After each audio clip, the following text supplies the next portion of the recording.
everybody. I'm your host, Desireé Klaus, and this is the Houston Latina Pulse Podcast. We're real excited because we have a special guest, but we also have our wonderful amiga, Connie Leon, who is our co-host today, and then also mi madre, Hilda Martinez, or Hilda C. Martinez. We did a little clap. In studio claps. Yes. So we're excited today because we are going to have a very unique chat today. My mom, as y'all know, has always kind of been a part of this journey with me, but Connie's always been really curious about my mom and just curious about other things that we've kind of been involved in throughout our lives. So we are just so gracious for the support that y'all have given us throughout this series so far. So just as a reminder, don't forget to subscribe to CC Network on YouTube, like, share, and subscribe our episodes. If y'all want more, we definitely want to give y'all more. But we're excited to close out this mini series, season 1, I guess you could say, with my mom. Mi madre. I know.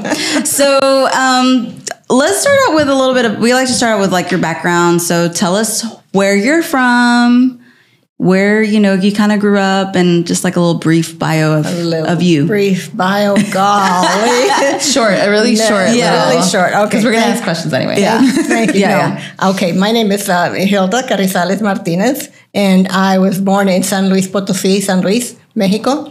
And but I've been here in the United States since I was 4 years old. So you can't detect any kind of accent because, well, based on my lifetime. Yeah. So, and I've been here in Baytown all my life, and got married, had 3 children, and I have a whole bunch of grandchildren. But the extent of my life is just there until you start cutting up to all my little branches of things that I've done. So then y'all can explore that by asking me.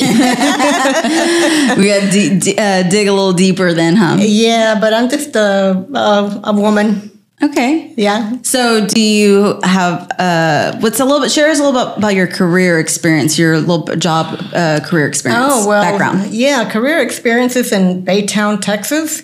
Was always the Humble Oil and Refining Company. That was the biggest employer of those times in the 50s, 60s, and whatever. But as I grew up, I took a little Lee College, junior college, a secretarial course that had all kinds of, instruments or equipment, office equipment that you had to learn how to operate it down to the old, long time ago. I can't even remember the names, but we did everything. We had it was like a 12-month course, and they gave us a little certificate that I was a secretary, and I knew how to do shorthand, and I knew all office procedural manual things about equipment, and so I got that in back in 1969. I don't know, a long time ago. And through that, I was able to get an office job, but I started in Houston working. I didn't work at Exxon then, and worked at an insurance company, a pillow company. Oh, I'll have stories about that. A pillow manufacturing company, and also an insurance company, Metropolitan Life. And then my big job was with the Gulf Oil Petrochemicals Division downtown in the 2 Houston Center. Boy, that was a long time ago. Yeah. So you've got a lot. That's a lot. And you still hadn't even shared all. No, that's just my quote-unquote my work experience, and I did substitute teach for a little while after I got my associate's degree. Yeah, and she also worked for United Way, y'all. Oh, I forgot about United Way. Oh, I love that. Wow. Yeah, I did that for 3 years. Actually, it was just like a summer job. Would help fundraise, go to the different corporations and companies, surrounding companies of the area, and go ask for money to fundraise for the United Way recipients. Yeah, for different branches of United Way. Yeah. My mom's done a lot, and she's definitely very humble as well, because she is one of those people similar to me. Like, not that we forget, but we think that some of the things that we're doing are just like, it's, not a big deal, but just trying to live our lives. Yeah. But one of the things that my mom actually, I don't think we've ever shared this. What is that? So one of the things that's super similar to podcasting now was my mom actually would record people in the community the elder community with her camcorder and her tape recorder and record elders speaking of their experiences and their life and their journey. To create like a documentary, or was it? Well, I would hope to contribute or donate it to someone that would do something with it. Back when I was at Lee College, I graduated in 1991. I took my 2 years off, and after I retired from my job, and I was very interested in our history. I've always talked to a lot of the older people in our community in Baytown, and I did manage to interview about 5 different families, and I did record them. One little old lady, she was our cook at our Days of All Elementary School, which was a segregated and once called the Mexican school in Baytown. And she used to cook the best homemade food. I mean, I grew up, that was the best part of growing up, getting a really good meal, homemade meal every day, Miss Aldaña. And she didn't want me to videotape her because her children said that the reason she didn't want to get, because she said, I'm going to die. And she was afraid that, that was a calling. And so I took so that if you videotaped her, she would die? Yes. Oh. Yeah. She was. So even recording like her voice, she didn't want that either? No. Nothing. Nothing. Oh, wow. And I had recorder and the VCR, the camera. And but I asked her a few questions, and she was very old. And I have notes somewhere about her. But I also videotaped a couple and a lady that went to school in Houston. And a gentleman that crossed the tracks to buy his first home for his Mexican family on the white side. Oh, wow. Yeah, and his story was real good. He allowed me 2 visits, maybe 3, but I've got it on tape.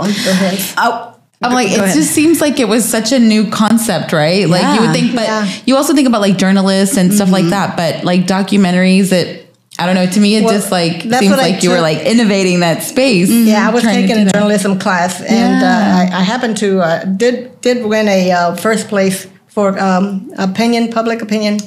And it wasn't a first state? It was a state? It was a small junior college competition thing where I did win. The public opinion was a written column? Okay. Like the Chronicle has the editorial. Yeah. And so I'm real proud of that. But the thing is, I wanted to preserve the history of the Latinos in Baytown, Texas, that built Humble Oil and Refining Company, which is now Exxon. And many of my husband's parents and grandparents, and a lot of their amistades, they all worked there and started there and built it. Yes. That is so interesting to me because just because of everything that we do, right? It's to me, I know that I love, I'm such a nerd for that kind of thing that I love that. So to find other people who are interested in just preserving that history. And from that time, right? Because you talk about your schools being segregated and you actually growing up in that. Yeah. My mom's from Mexico. Yeah. So my kids always ask, oh, did grandma go to a segregated school? She's like, because Camila's the one that always asks. She's like, because, it was during that time that grandma grew up. I'm like, no, she grew up in Mexico. Yeah. So it wasn't segregated. They just all were Mexican, So for you to talk about it to me is just wild because I didn't grow up with anybody in my family who was, a part of that here in the U.S. Right. Because my family didn't come till the 80s to the U.S. No, and this was created back in the 30s, 20s or 30s when they decided to create a school for the Mexican and the Mexican-American children because we were not integrated yet. Right. And there was a mutual agreement with the Mexican government and with the school district. I'm sure there was some, they were working together to educate the children. And that's where we went to. It was initially called the Mexican School because of the Mexican immigrants that were working, braceros, that came in to build the Humble Oil and Refining Company. So that's how we all got educated. Yeah. And they were all Bolillos. Yeah, I had a high school teacher she wasn't my teacher. She was a Spanish teacher at our high school. She was one of my friend's moms. And she told us about in the Valley how she was, they were segregated and they had the brown kid water fountain, white kids, it was all separate. They had that at the plant. And they also had it at the Sears. at the Sears department store. Yeah, like downtown? Because Downtown Houston, or? There's a lot of buildings that aren't there anymore. Right. Yeah. But they were near Lee College. Oh, okay. And I remember, I have a real vivid memory of that because I was real brown, morena. And my mom, she was very fair-skinned. So we went in there because my mother was very bold. She went in everywhere.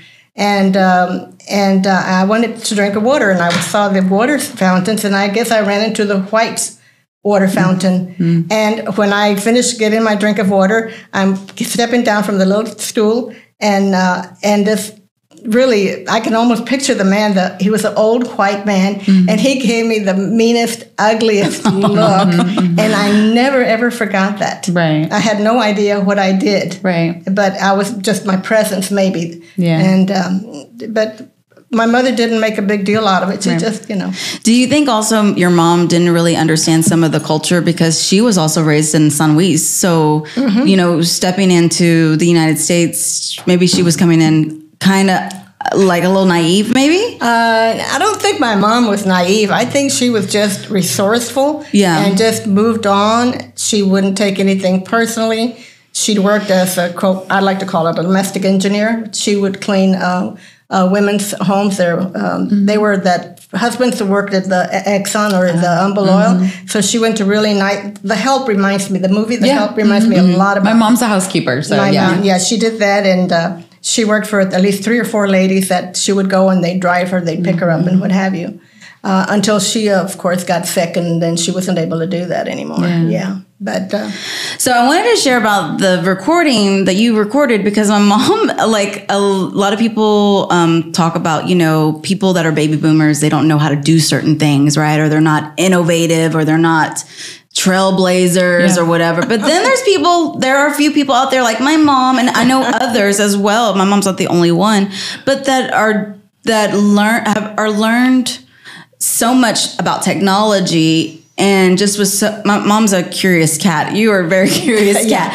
She was always with the camcorder, always with the computer, always trying to figure it out. And so Connie, that's probably where I get it from. You are that person. You definitely are that person. Yeah, that is so interesting. Like my parents, they grew up in Mexico, right? And so for them, a lot of the technology now, like my dad's never used a computer. They only went to school to middle school, right? Yeah. They did technical school till they were like 16 or 17, both my parents, but then they didn't like move on forward from that. Right. So to them, figuring out like their phone is such a big deal. So it's always definitely interesting to find people who are, in that age frame that are like really interested in trying to figure out how to work technology. No, and Dad was the only one at the house. Your dad didn't mess with any technology. Yeah, my dad was the complete opposite. Right. So maybe similar more to your parents. Busy earning a living. Well, not just that, but he didn't really like fool around with that kind of stuff. He was like, give me a phone, show me how to press the buttons. Because I was the one that connected the VCR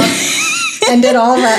All I did was, quite frankly, read the instructions. Yeah. Right. Of course, what I will say is that the instructions that they used to write years ago, I'm talking about 40, 50 years ago, is so different from the few phrases of instructions, directions that they give you for putting things putting things together. I don't read it. I have to put stuff like together on like no instructions. Like I just figure it out. Because I'm like, I can't do it that. But that is so interesting to me. So you both kind of said that, you said that, you're very humble about like the things that you've done. Do you kind of feel like throughout the years that it's a Latina thing? Like we are kind of programmed to like push that's not a big deal. You know, like what you're doing is not a big deal, right? Because we're so used to kind of being subpar to like the men in our culture that are, they're superior and everything they do is wonderful. So what we do is kind of like here. So do you feel like that's always been something that you have seen throughout? I'm not seeing, I want to agree and disagree with that because I've always spoken up and always asked questions or researched. The library to me was my friend because, and I would always go research things from when I would start taking classes at Lee College, because I took Lee College classes from the time I graduated from high school until 1991, off and on I would take classes. And and for people who don't know, Lee College is a community college, so similar to like HTC. Community. But the thing is, what I was doing is very similar to what Desireé is doing. I wanted to give my community a voice. And there was always letters in the Baytown Sun, the newspaper of the Baytown. It still exists. And there was things that I didn't agree with, and I would rebuttal. Yeah. And I would send, and they would publish my letters. And soon before long, everybody knew that I was going to respond. I love that. So I became, quote unquote, the voice and encouraged. There were 2 other Latino gentlemen, much older than I, that also wrote in letters. So I give them credit as well. But the thing is, every time that I was asking or wondering why things were happening, what they were happening in Baytown or the police department or something. And I was real active in the community. And I had some people that were, what are you up to now, Hilda? What are you doing now? Yeah. What do you want this time? What's going on? And I'm going, I'm just working on it, just trying to humble myself, because if you don't speak up, people were taken advantage of. Yeah. And even my husband and I, we never voted, even though we could, because they told us we had to own a home to vote. Yeah. And so we got his mom and his aunt to vote in their 70s for the first time. Yeah. And, I'm just an active person wanting to move people to vote. Yeah, to be active in your community, right? Because you are a part of your community and you want to be a participant of it. Yeah, definitely. Yeah, no, and I don't apologize for a lot of the things that I said. No, and you shouldn't. No, that's what I'm saying. Like, for me, I'm that same way, right? Yeah. I'm that person that I have to speak up.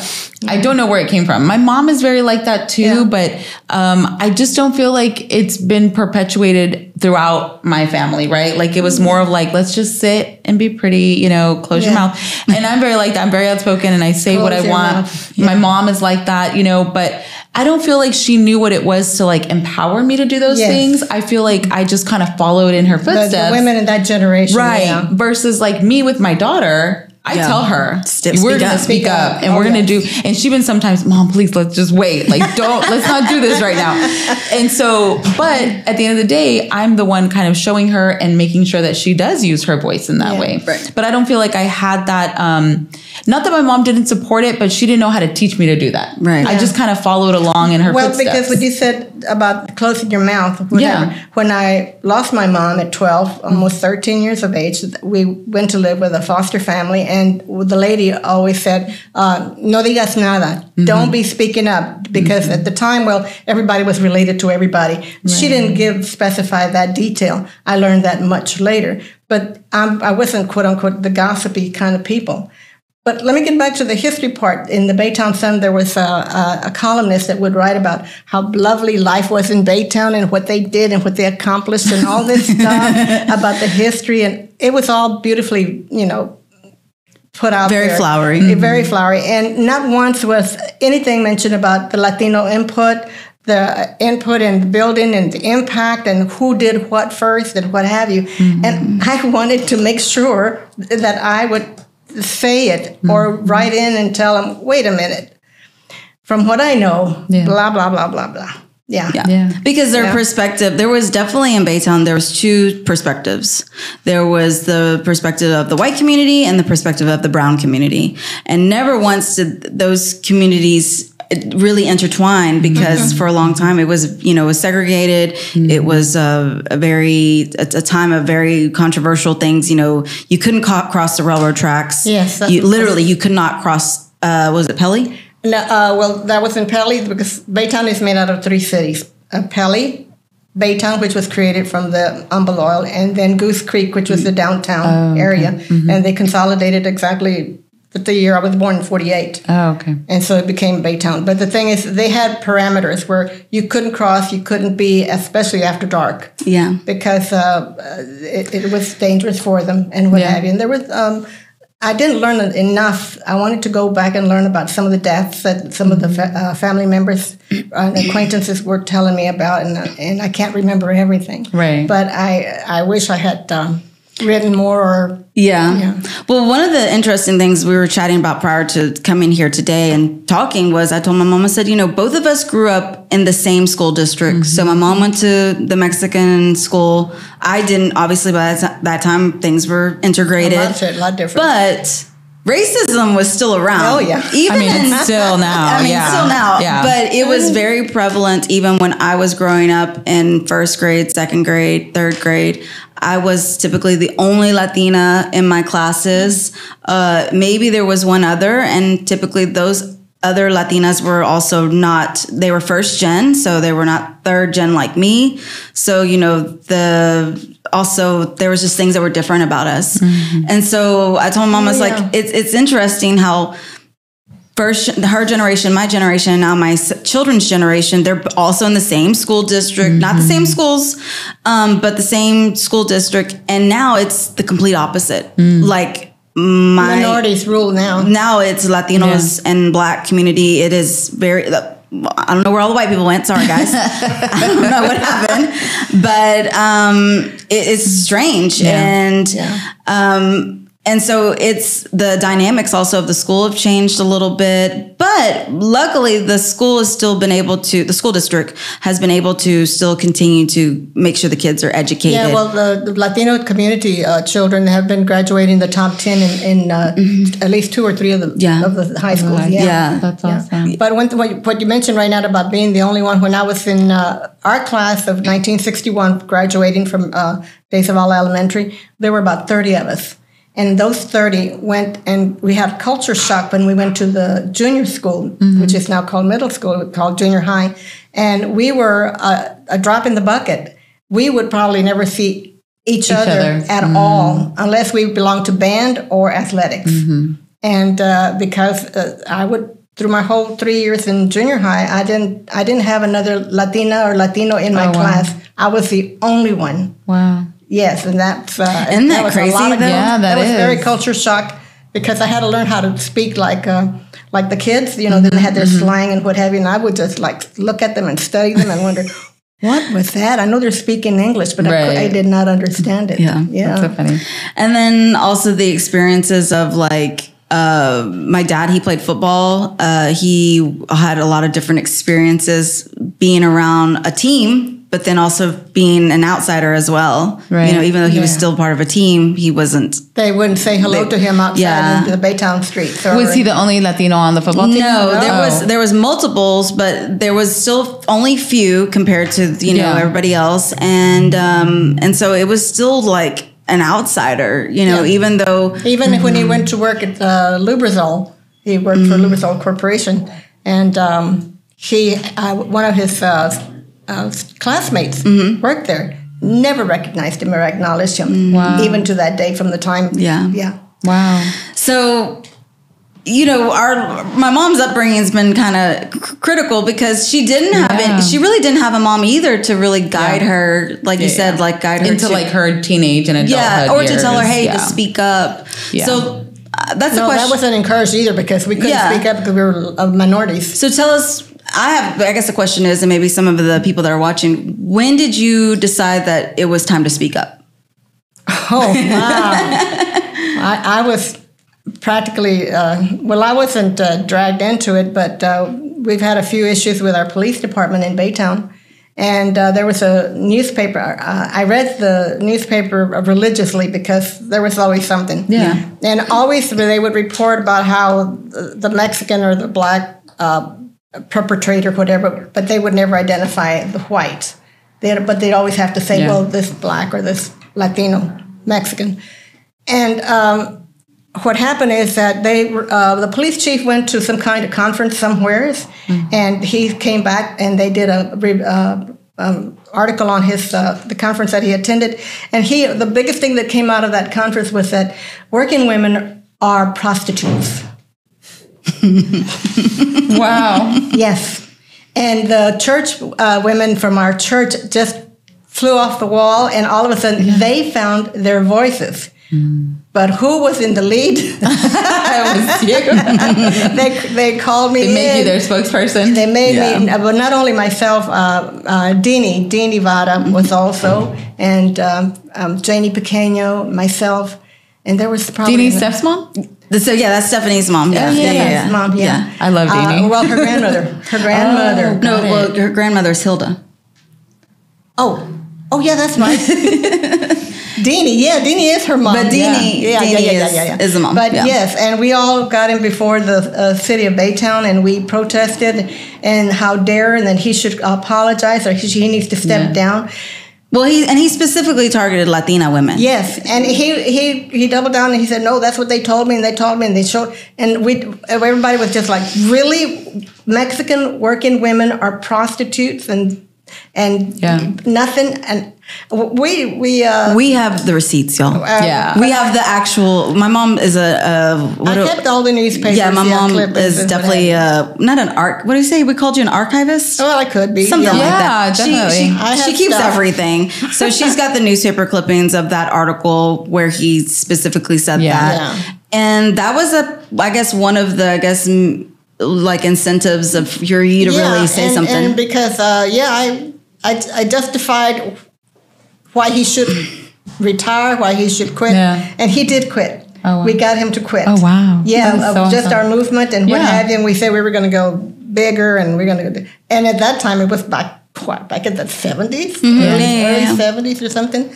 And then again, other issues have come up in Baytown. Another police officer, when they killed Jose Torres. He was a Mexican national, and they wrote a story about that in the Texas Monthly magazine. Yeah, and when I read that, it really angered me because they were telling the truth and the facts about this police officer. There was a lot of corruption in our police department at the time, and there was some nepotism with some family members that I won't say what, but we had the DOJ there, and we met with the DOJ. And we had several meetings, and we had, we were trying. The DOJ was just like, y'all are just wasting our time, just chatting and talking and what have you.